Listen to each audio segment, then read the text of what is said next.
2000년 1월 달에 그때는 주도주가 통신주였습니다. SK텔레콤이 600만 원을 찍고 빠져요. 그리고 1월, 2월 조정받다 3월 달에 다시 반등했어요. 반등했다 또 빠집니다. 코스닥이 박살나거든요. 그래서 내가 그 시장의 이야기를 잘 듣고 있으면 도망갈 시간이 있다.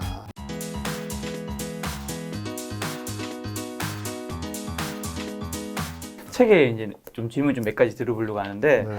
개인 투자자들이 이제 매크로한 시장 흐름을 읽는 게 이제 매우 어려운데 그럼에도 불구하고 이제 시장의 흐름을 좀 네. 읽기 위해서 공부는 좀 어떻게 하면 좋을까요? 네. 시장을 아셔야 한다고 하셨으니까. 이 책을 읽으면 그렇죠. 이 책을 읽으면 되는데 그걸 이제 짧게라도 이제 좀 방법을. 아니, 그러니까 제가 이제 여기서 네.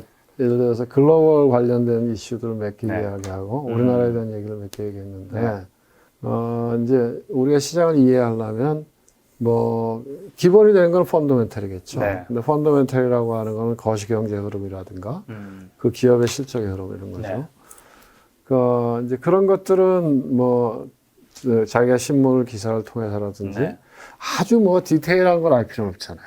근데 흐름이 지금은 경제가 좋아지고 있어요, 나빠지고 있어요. 좋아지고 있는 거 아닌가요? 그렇죠. 그런 걸 우리가 알 수 있잖아요. 네. 예. 그러니까 그런 경제 흐름. 네. 그 다음에 그러니까 주가라고 하는 거는 하나는 경제 펀더멘탈이고 또 네. 하나는 유동성이거든. 유동성. 그 다음에 또 하나는 사람들의 기대 심리 이런 거거든요. 그러니까 이제 여기서도 우리가 이제 하나는 금리에 대한 이야기. 그 다음에 글로벌 유동성의 이 출발점은 다 달러니까. 그렇죠. 그렇죠. 달러를 이해해야 되잖아요. 네. 그러니까 달러를 이해할 수 있어야 되고. 네. 그 다음에 통화 정책을 이해할 수 있어야 되고. 그 다음에 또 하나 요새 트렌드가 뭐냐면 ESG잖아요. 네. ESG도 이게 뭔 얘기지? 이 돌아가는 건 알아야 되잖아요. 왜냐하면 왜 그러면 지금 화학 회사들이 저렇게 져주고 있을까? 그리고 2차 전지 이런 것들은 올해도 소재 산업 이런 거 좋았잖아요. 글로벌 트렌드가 바뀌잖아요. 네. 탄소재로 얘기하고 그러니까 뭐 SK이노베이션도 앞으로는 우리 탄소재료로 갈 거다. 심하면 나중에 정유나 화학은 팔 수도 있다는 얘기거든. 그런 것들은 다 ESG 트렌드 하에 있는 거거든요. 환경의 이슈들 네. 이런 거. 그 다음에 이제 우리나라 내부 시장으로 보면 수급이 또 무지하게 중요하잖아요. 그럼 큰 흐름에서 우리가 수급을 어떻게 해석하고 이겨나갈 것인가. 뭐 이런 거. 그 다음에 이제 이 플레이어 중에 또 중요한 게 나의 상대방이 기관 투자가잖아요. 네. 그럼 도대체 기관 투자가 뭔 생각하고 있는 거지? 이런 것들을 이해할 수 네. 있어야 되니까 뭐 그런 것들을 이제 이런 책에 이 책에 이렇게 좀 챕터 담았습니다. 네. 지금 기간 얘기하셔서 이거 여쭤보고 싶은데 연기금이 이제 자산 배분 전략에 따라서 주가가 오르면 이제 비중 조정 위해서 좀 팔고 또 주가가 떨어지면 비중 조정 위해 이제 산다고는 이제 많은 분들이 좀 잘 알게 된 것 같아요. 그렇죠. 그럼 이제 연기금이 산 종목이 어쨌든 네. 금액이 좀 크니까 네. 개인 투자자가 그걸 좀 알아보고 네. 뭐 따라 산다면 네. 예를 들면 최근에 상장된 뭐 카카오뱅크를 연기금이 막 네. 사고 모으고 있다면 네. 개인 투자자도 그걸 좀 따라 사 모으는 전략 네. 이런 것들은 어떻게 생각하세요? 그것도 이제 연기금에 제가 기관 투자가에 대한 이해와 오해라고 하는 챕터가 있는데 네. 그것도 제가 보기에는 조금 틀린 얘기 같더라고. 방송에서 하는 얘기가. 연기금이 뭐 이런 종목을 산다. 네. 근데 제가 생각하기에 연기금은 그런 종목을 막 골라서 잘 안 사요. 그냥 인덱스를 사죠. 대부분이 국민연금 같은 경우에 벤치마크에 코스닥 지수가 안 들어가 있어요. 근데 아마 내년부터 들어간다 그래요. 그러니까 통상적으로 코스피 지수가 벤치마크이기 때문에 대부분이 이제 자체적으로 운영하는 거는 ETF거나 아니면 유니버스 자체가 코스피 200 정도에 한정돼 있어요. 네. 그래서 그거를 그냥 바스켓으로 사고 이렇게 해서 비중 조절을 하는 거고. 근데 연기금에서 많이 산다 이런 얘기 나오는 거는 연기금이 운영하는 주식 자금의 반 정도는 바깥에 맡기거든요. 자산운용사. 네네네. 자산운용사가 맡아서 해요. 네. 그럼 자산운용사가 펀드로 맡아서 하는 거는 안 잡히는데 일임 자문으로 또 많이 하거든요. 네. 뭐 펀드로 하면 또 부대 비용도 들고 하니까. 그럼 일임 자문으로 맡겨서 매매를 하면 실적으로는 뭐 A, B, C, D 자산운용사가 매매하는 건데 계정은 국민연금 계정으로 샀대요. 그러니까 연금이 샀다 팔았다 하는데 그 의사결정은 사실 자산운용사가 한 거다 이렇게 보면 돼요. 어쨌든 주인은 국민연금인 거이긴 한 거잖아요. 예시로 든다면. 그렇죠. 근데 예를 들면 국민연금 똑같은 자금인데 네. A 자산운용사는 뭐 예를 들면 B라고 하는 종목을 사는데 아니 팔고 여긴 또 팔고 여긴 여기다. 팔 수도 있는 거지. 아, 결국은 그 중에서 네. 결과적으로 잘한 운용사가 네. 자금을 더 갖고 오고 못한 운용사는 자금을 뺏기는 거죠. 그러니까 연기금에서 뭐 사는 종목을 따라 사고 한다는 게 반드시 네. 그런 거죠. 그렇게 좋지는 않을 수도 있다. 아니, 좋지 않을 수가 있다가 아니라 반드시 네. 일관성을 갖고 올라가는 거 일관성이 있지 아니다. 않다. 네. 자, 그럼 기관 투자자에 비해 뭐 개인 투자자가 가지는 좀 장점이 있는지, 그리고 만약에 있다면 어떤 장점이 있고 개인이 좀 투자에 성공하기 위해 해주실 뭔가 조언이 있다면? 개인이 갖고 있는 제일 큰 장점은 네. 자유롭다는 거죠. 왜냐하면 기관 투자가 특히 연금 이런 데 가보면 네. 투자가 골치 아프거든. 뭐 규정도 많고 네. 무슨 자산운용 지침, 준칙, 네. 규정 뭐 또 걸핏하면 뭐 감사 뭐 네. 하니까 무지하게 보수적으로 움직일 수밖에 없어요. 네. 그리고 민첩하게 대응할 수도 없고 네. 반면에 개인들은 전투로 치면 게릴라전인 것 같이 자유롭게 움직일 수 있잖아요. 네네. 자기가 전투 능력만 있으면 그런 것들이 뭐 개인이 갖고 있는 장점이죠. 네. 한 가지 궁금한 게, 네. 이건 뭐 칭찬이니까 네. 여쭤볼 수 있는 건데요. 단장님은 네. 어쨌든 굉장히 오래 계셨잖아요. 네. 그리고 굉장히 다양한 걸 경험하셨고, 네, 네. 고위직에도 계셨던 거고. 네. 단장님이 정말 인정하는 시장에 네. 투자자, 네. 누가 있으실까요? 진짜로 저도 주변에 네. 진짜 몇 천억을 버는 친구도 있고 개인이요? 개인이 몇백억을 버는 친구도 있고 그런 친구들이 있어요. 네. 근데 이제 그런 친구들이 보면 진짜로 고수죠. 제가 이 책에서도 잠깐 언급했는데 네. 그 친구는 또 처음에 나와서 시작할 때 지금 유튜브 방송 많이 나오는 유명한 하고 같이 했지. 시작했던 친구인데 네. 그 친구가 돈을 더 많이 벌었지. 어. 그런 친구들도 있는데 네. 뭐 그런 친구도 이런 데 나오겠어요? 안 나오지. 언젠가 꼭 기회가 된다면 나오셨으면 좋겠어요. 절대 안 나오지. 돈 많은 사람들은 자기가 돈 많은 거 알려주는 거 싫어하지. 왜 그럴까요? 대한민국, 해외는 이 정도까지는 아니잖아요. 근데 우리나라에 돈 많이 벌었다고 해서 좋을 일이 뭐가 있겠어요. 해외는 뭔가 기업의 회장님이나 이런 분들이 뭔가 강연이라든가 소통하거나 방송에 나와서 좀 이런 것들이 좀 모습이 좀 꽤 있잖아요. 근데 우리는 뭐 이렇게 언론에 나오고 그러면 뭐 무지하게 또 잘못하면 말 한두 마디 잘못하면 무지하게 씹히고 뭐 타겟팅 되고 네. 자기 삶이 복잡해지잖아. 네네. 근데 이제 내가 예를 들어서 주위에 돈 버는 친구들 그 케이스를 보면 네. 한 친구는 이제 이런 얘기죠. 그 친구에게 내가 여기 언뜻 썼는데 네. 나도 물어봤어요. 도대체 너는 어떻게 해서 그렇게 돈을 많이 벌었니? 그랬더니 그러니까.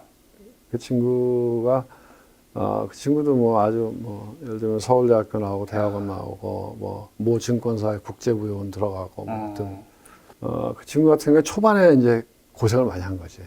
초반에 왜냐하면 그 당시에 이제 쌍용증권, 지금으로 치면 신한증권인데 그 당시에 고병호 사장님이라고 계셨는데 그분이 인재가 중요하다 이렇게 해서 좋은 인재들을 그때 막 그 군대 안 갔는데도 지금은 이제 그렇게 하면 또 난리치지. 근데 이제 그때는 뽑고 싶은 사람을 뽑을 수 있을 때였으니까 뭐 군대 안 가도 막 뽑아주고 하여간 그래서 좋은 인재들을 뭐 이렇게 우대해서 많이 뽑았어요.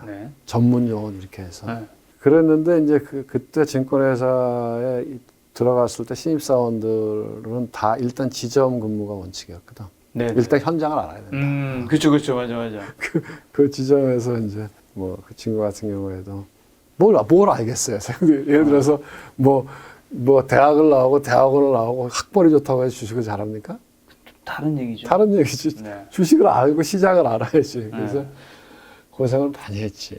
고생을 많이 했고 그때 들어가고 싶어도 못 들어가는 거지. 고객 계좌들이 물려 있고 하니까. 근데 이제 80년대 말에 깡통정리라는 게 있었거든. 90년대 초반인가. 그때도 신용이 있었거든요. 그래서 이제 정부에서 야 이거 안 되겠다. 이러다가는 큰일 나겠다 해서 일괄적으로 신용계좌 지금식으로 얘기하면 반대매매죠. 신용계좌 다 과도한 것들은 다 팔게 했거든. 돈을 집어넣든지. 그래서 그걸 이제 깡통계좌 정리라고 했는데 네. 왜냐하면 이제 신용 때문에 사실 빵인데 주식만 남아 있는 거지 빚내서 이런 것들. 그래서 그 깡통계좌 정리하고 이제 본사에 들어가서 그 친구가 이제 국제부에서 파생을 한 거죠. 네네. 근데 파생은 정확한 공식이거든. 옵션, 네. 옵션 프라이스 이런 것들은 복잡한 수학 공식에서 여기에서 나오는 거거든. 네. 그러니까 밸류에이션이 명확하거든. 그러니까 밸류에이션이라고 하는 그게 이제 된 거지. 네네. 그 상태에서 나와서 이제 그 당시만 해도 우리나라는 밸류에이션 투자라고 하는 개념이 없었어요. 그냥 그때는 증자한다 그러면 올랐어. 지금은 증자한다 그러면 빠지죠. 그때는 증자한다 그러면 올랐어. 증자가 뭔지 잘 몰랐던 거 아니에요? 아니지. 주수가 늘어나니까. 아. 주수가 늘어나고 네. 다일루션 개념이 없기 때문에 네. 싸게 유상증자도 싸게 하잖아. 30%. 오 싸게 받고 내 주식수가 늘어나 아. 올랐거든. 네. 그런 식이었으니까. 근데 밸류에이션이라고 하는 개념은 1992년도에 우리나라가 이제 대외 개방을 합니다. 주식시장을. 근데 외국인들이 그때 우리나라에 들어왔을 때 처음으로 퍼라고 하는 개념을 갖고 왔어요. 무지하게 싼 주식이 많은 거예요. 그렇죠. 그래서 저퍼 혁명이 그때 일어납니다. 그래서 어쨌든 그 친구는 그때 밸류 투자를 통해서 돈을 많이 벌었는데 네. 그 친구가 하는 얘기는 이런 얘기죠. 자기가 뭐 엄청나게 많은 전문 지식이 있어야 이 돈을 버는 건 아니다. 네. 근데 어떤 투자 아이디어가 생기면 네. 그거에 대해서 자기가 많이 좀 알 수 있는 것만큼 공부하고 그다음에 가능하면 또 그 생각을 좀 단순화시키고 자기 투자의 포인트를 네. 왜 내가 이 주식을 사야 되는지를 단순화시키고 그게 맞는다고 생각하면 자기는 과감하게 주식을 샀고 네. 그 다음에 자기 원칙에 따라 매매했다. 그런 거죠. 그런 것들이 몇 번 이렇게 성공하면 이제 네. 큰 부자가 되는 거죠. 제가 인터뷰를 좀 해보니까 주식 투자로 큰 부자가 된 분들은 한 3가지 특징이 네. 첫 번째는 대한민국에서 어쨌든 IMF든 아니면 그 경제 위기든 코로나든 어쨌든 큰 폭락 왔을 때, 네. 그 다음에 분산 투자하라고 많은 분들이 대가리 얘기하시지만 초기에 자본을 부자가- 형성할 때까지는 네. 분산 투자하면 큰 돈을 못 벌지. 네. 그리고 집중 투자하고 레버리지까지 땡기신 분이 저는 그건 좀 아닌 것 같아. 레버리지를 땡겨서 돈 버는 친구는 난 없어요. 레버리지는 아니고 그래서- 앞에 2개는 좀 공감하시는 건가요? 그렇죠. 처음에는 근데 그 이제 분산 투자의 개념이 어느 정도의 분산이냐 이거죠. 그걸 뭐 한 20종목 늘어났다. 이건 문제가 있지만 네. 개인도 한 10종목 정도는 핸들링 할 수 있잖아요. 네. 그 정도야 뭐 분산 투자 할 수 있는 거지. 그럼 그런 분. 근데 내가 보면 또 한 친구는 네. 그 친구도 뭐 지금도 만나는 친구인데 그 친구는 조선주가 한참 올랐을 때 네. 그때 현대미포조선하고 현대중공업 딱 두 종목으로 3년 동안 투자해서 몇백억을 버는 친구인데 그렇게 하는 친구들도 있더라고. 꾸준하게 딱 두 종목. 야. 아니, 그럼 그렇게 많이 버시는 네. 분이 주변에 이제 가까운 친구 지인으로 있으면 단장님도 어쨌든 주식에 관해서 어느 정도 내공과 그런 네. 고수분이신데 네. 그런 분들의 이야기들을 단장님은 일반 사람은 훨씬 더 잘 빨아들일 수 있잖아요. 근데 이런 거죠. 왜냐면 그 친구들은 다 일찍 나왔지. 네. 나는 직장 생활 쭉 하고 있을 때 네. 그 친구들은 한 30대 초반, 중반 이럴 때 그 무지 대단한 용기인 거지. 전업 투자자로 돌아선 거지. 그런 거고 나는 주식을 이제 개인적으로 한 거는 3년도 채 안 되죠. 네. 왜냐면 내가 기관에 있으면 못 하잖아요. 그렇죠. 그러니까 그것도 이제 관점이 다르고 뭐 이제 그런 개인적으로 돈을 버는 것과 네. 또 전체 큰 자금 예를 들면 수십 조의 자금을 네. 포트폴리오를 분산 투자해서 움직이는 것과는 또 다른 게임이고. 단장님이 옛날에 얘기하셨던 것 같은데 주식처럼 장기적으로 안전한 투자가 없다고. 그렇죠. 왜 그런 거죠? 약간 위험한 것도 많잖아요. 그 위험한 거는 짧은 기간에 위험하죠. 네. 그리고 그 종목에 따라서는 위험할 수도 있죠. 근데 그러니까요. 이제 아까 제가 이야기했던 그런 성장하는 업종에 네. 그걸 선도하고 있는 대표 기업, 네. 글로벌 뭐 글로벌 확장성. 확장성 이런 기업들은 안 네. 망하잖아요. 네. 안 망하고 그러면 첫 번째 이유는 지금이 우리가 자본주의 시대를 살아가잖아요. 네. 그러면 모든 비용을 제거하고 남는 거를 누가 제일 많이 가져가요. 남는 거요? 그러니까 기업을 놓고 보면 네. 기업에서 물건을 팔아서 비용을 다 빼잖아요. 네. 그걸 남는 거는 누가 가져가요? 기업가요? 주주가 갖고 가죠. 주주가. 네. 그럼 내가 주주가 되면 네. 내가 갖고 갈 수 있는 파이가 제일 큰 거죠. 그렇죠. 그리고 또 주식이라고 하는 거는 결국은 10년, 20년 이렇게 늘여놓고 보면 네. 경제 펀더멘털을 따라서 가는데 네. 전 세계의 GDP는 꾸준하게 성장하잖아요. 네. 역성장하는 건 별로 없거든. 세계 경제가 역성장한 거는 우리가 지난 30년을 돌아봐도 네. 아시아 외환이 있기 때문에. 근데 그것도 우리나라만 그랬지? 뭐 미국은 안 그랬고. 그 다음에 2008년 금융위기 때. 작년 코로나 때. 잠깐 만에 성장을 하고 나머지는 다 플러스 성장하잖아요. 네. 그러면 결국 놔두면 주가는 오르는 거지. 네. 더군다나 주가랑 유동성은 또 계속 팽창하잖아요. 네. 이 책에도 달러 이야기를 나왔을 때 그런 얘기를 했는데 2차 세계대전이 끝나갈 무렵에 1944년도에 브레튼 우주에서 각국의 승전국들이 모여서 회의를 하거든. 네. 전후체제에 대한 이야기를 해요. 그때 우리가 알고 있는 브레튼 우주 체제가 형성되거든요. 처음에 전 세계 외환 시장은 고용환율제였거든. 그리고 달러를 기축통화로 했고 네. 달러를 금하고 패깅시켰어요. 그때 1달러가 1온스가 35달러였거든. 근데 지금 1온스가 얼마예요? 1,800달러잖아. 그럼 금의 가치가 변한 건 아니거든. 화폐 가치가 변한 거. 그렇죠. 네. 화폐는 계속 늘어나잖아. 그러면 그 화폐로 매겨지는 주가는 기업은 성장해. 근데 주가라고 하는 거는 가격으로 매겨지잖아요. 네. 예? 삼성전자 74,000원. 네. 뭐 예를 들면 뭐 아마존 몇 불 이렇게 하잖아요. 네. 그건 화폐는 계속 늘어나고 네. 경제는 성장하고 네. 미국의 기업들은 이익이 후퇴하는 경우가 별로 없잖아요. 별로 없죠. 그러면 뭐 그리고 이 시스템은 자본주의고. 그럼 우리가 벌어들이는 거는 화폐라면 그 화폐로 부동산이든 주식이든 어쨌든 자산을 계속 사 모아야 되는 거겠네요. 당연히. 그러니까 이제 주식이 부동산은 이제 부동산도 네. 그 수익을 주죠. 근데 네. 부동산의 수익은 임대료잖아요.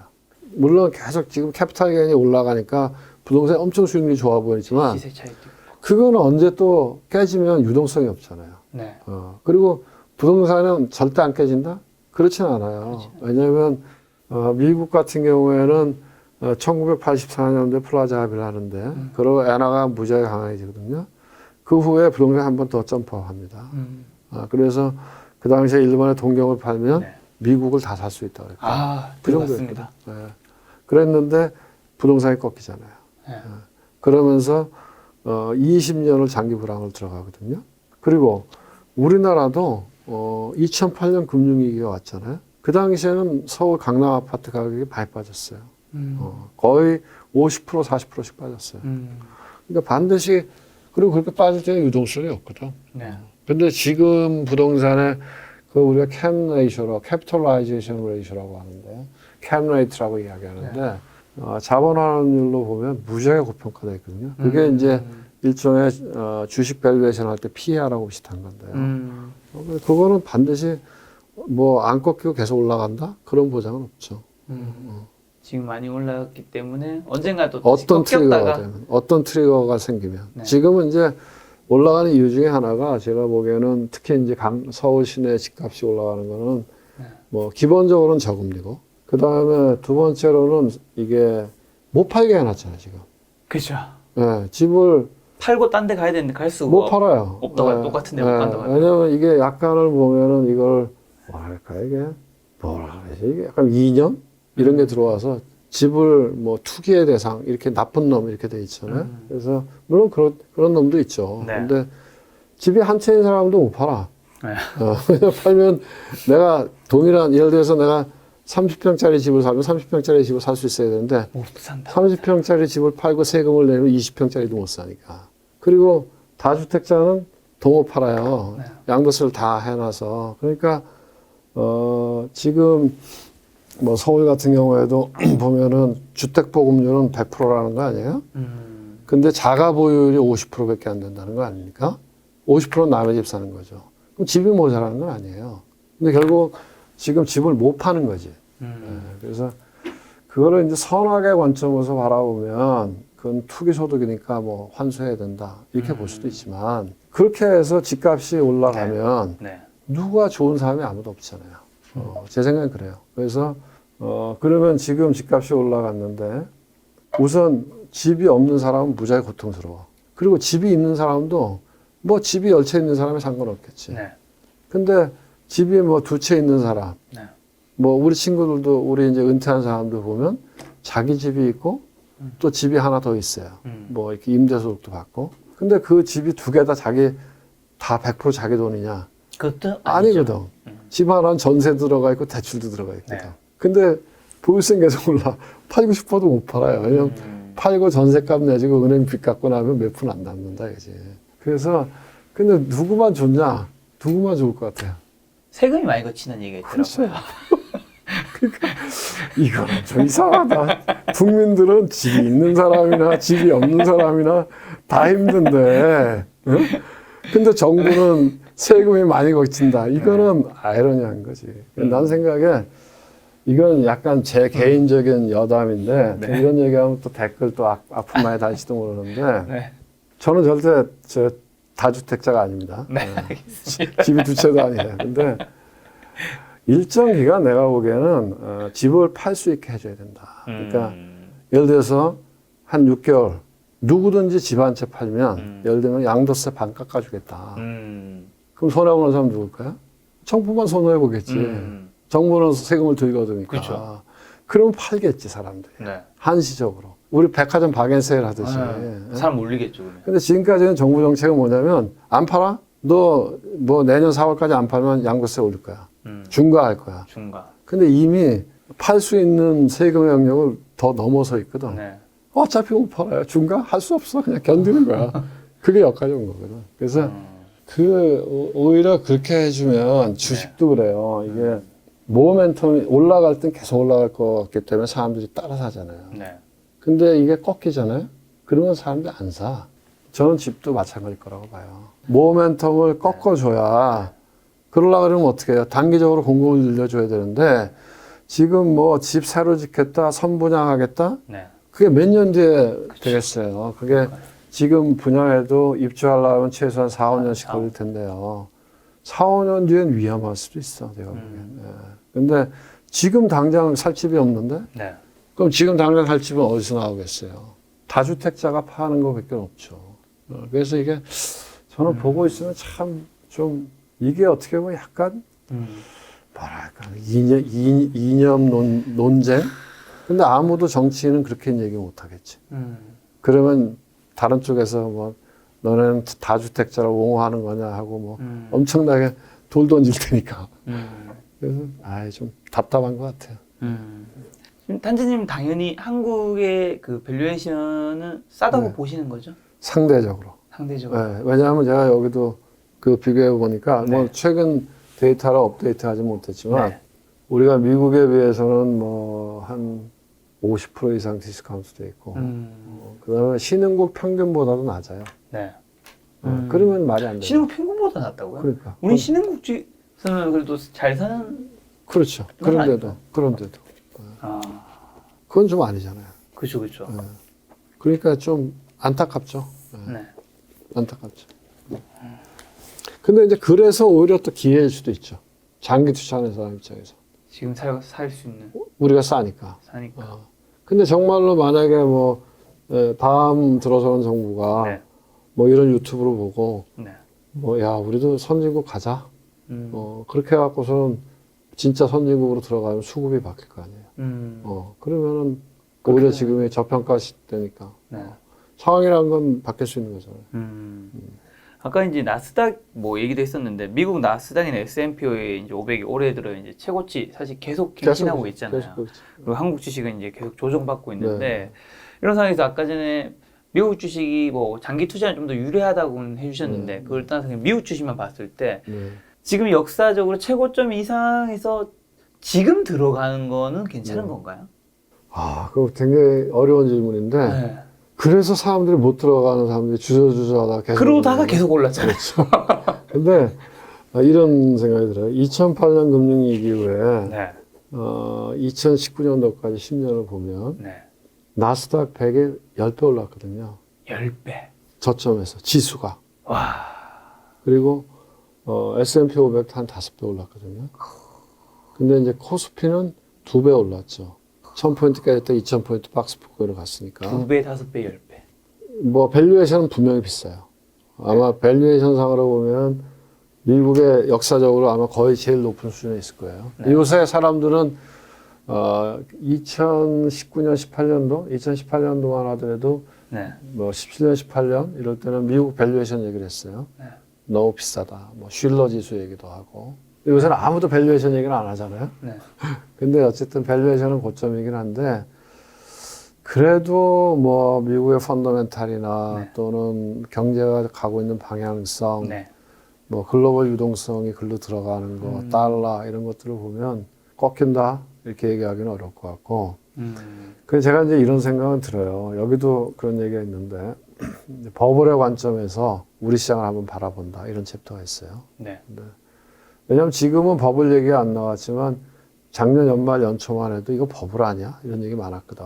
맞아요. 작년 그 얘기 되게 많이 들었어요. 많았죠. 그리고 계속 올랐죠. 그렇죠. 근데 이제 그거를 우리가 예측은 할 수 없는데, 네. 그렇지만은 우리가 시장을 잘 보고 있으면 시장이 이야기해 준 걸 우리가 들을 수 있어요. 그래서 야, 이게 폭락이 올 것 같다. 그러면은 우리가 도망갈 기회는 시장은 늘 준다 이거죠. 그래서 그 책에서 말씀하시는 시장이 하는 이야기에 귀를 기울이는 게 맞습니다. 중요하다고 네, 하셨는데 네, 네. 이게 좀 더 정확하게 어떤 의미일까요? 그러니까 시장이 그냥 폭락한 적은 없다는 거죠. 예시로 든다면요. 예시로 들면 네. 우리 시장이 크게 폭락했던 게 97년, 8년도, 네. 그 다음에 2008년도, 네. 그 다음에 코로나, 그렇죠. 2019년도인데. 신호를 줬나요? 그럼요. 1997년, 98년도에도 한보 철강이 먼저 부도가 났거든요. 네. 그리고 기아 자동차가 부도가 났어요. 7월 달에. 네. 그러면서부터 위기 이야기가 나왔고 정말로 지수가 저점을 형성한 건 2008년도예요. 근데 한보 철강이 부도가 났던 건 4월, 5월쯤이에요. 그럼 1년의 시간이 있었잖아. 그렇잖아요. 충분히 이 시장에 대비할 시간이 있었거든요. 그리고 2008년 금융위기 때 네. 서브프라임이었잖아요. 네. 서브프라임 문제가 건 2007년도예요. 그리고 베어스턴스가 부도난 건 2008년도 상반기예요. 네. 5월 달인가 그래. 그리고 리만 브라더스가 2008년도 9월 달에 부도가 납니다. 그리고 시장이 폭락해. 거의 1년의 시간이 있어요. 코로나 때는요? 코로나 때? 코로나 처음 아니었나요? 아니, 코로나 이슈가 된 거는 2018년 12월이야. 처음에 얘기가 나온 거. 네. 그리고 1, 2월 달에 코로나가 이슈가 돼서 출렁출렁했어요. 네. 근데 별거 아니다 하고 올라왔다 또 이렇게 했다가 3월 달에 쭉 빠진 거거든요. 그러니까 물론 이제 이게 짧아지긴 했어요.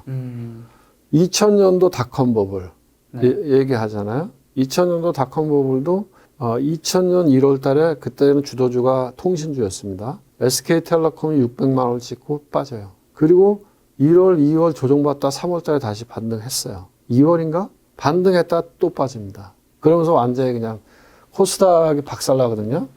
코스닥 지수가 지금 지수보다 그때 지수가 더 높아요. 그때 2천 넘었잖아요. 네. 그러니까 시장은 늘 예를 들면 이제 예외적인 경우는 있죠. 9.11 테러. 그건 뭐 어떻게? 그 다음에 블랙 만데이 때 87년도 네. 그런 거는 이제 블랙 만데이 같은 건 잘 안 생겨요. 그때 이제 시스템적인 문제였기 때문에. 그래서 내가 그 시장의 이야기를 잘 듣고 있으면 도망갈 시간이 있다. 근데 이제 뻗대고 있다가 당하는 거죠. 네. 근데 현명한 사람들은 그때 해질한다. 그러니까 아까 제가 이야기한 그 수천억을 벌었다는 친구도 네. 2008년 금융위기 때 안 당했다는 거 아니에요. 한 1800포인트에서 자기 포지션을 다 해체했다는 거 아니에요. 네.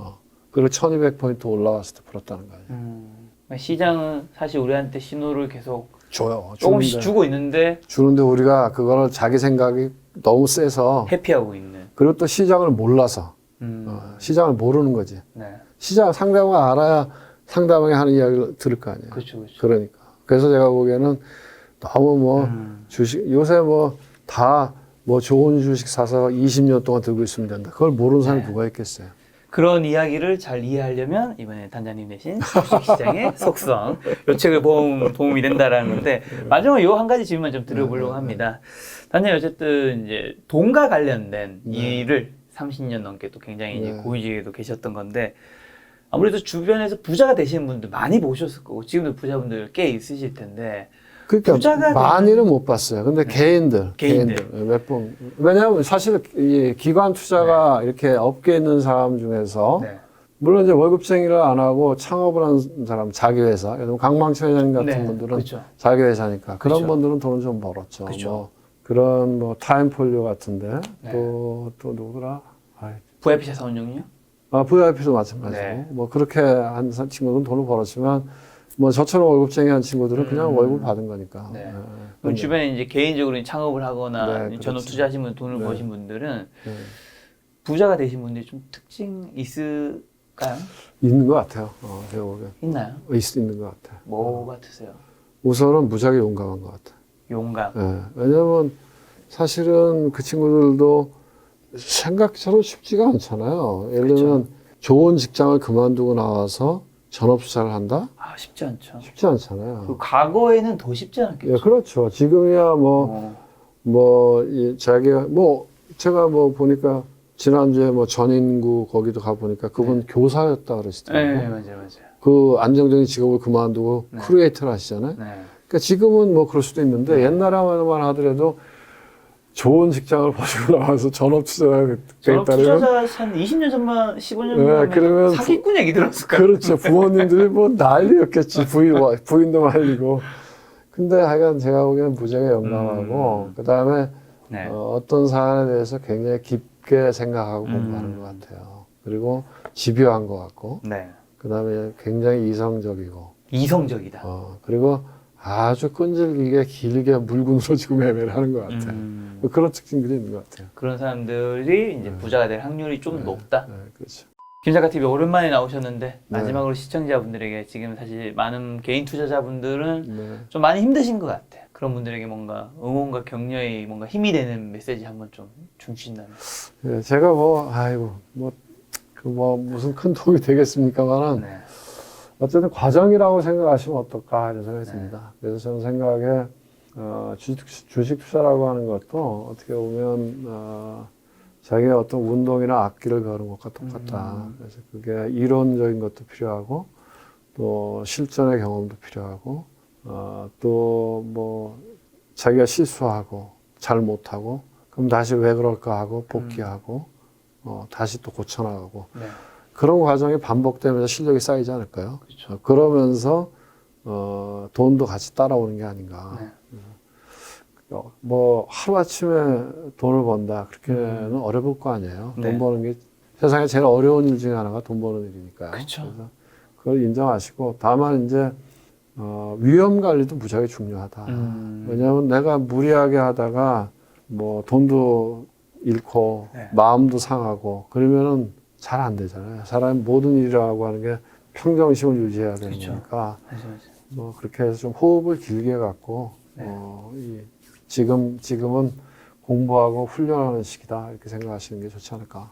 알겠습니다. 오늘 만남의 손님은 이청훈 단장님이었습니다. 지금까지 여러분 소중한 시간 함께 해주셔서 정말 감사합니다. 오늘도 김 작가였습니다. 고생 많으셨습니다. 네, 고맙습니다.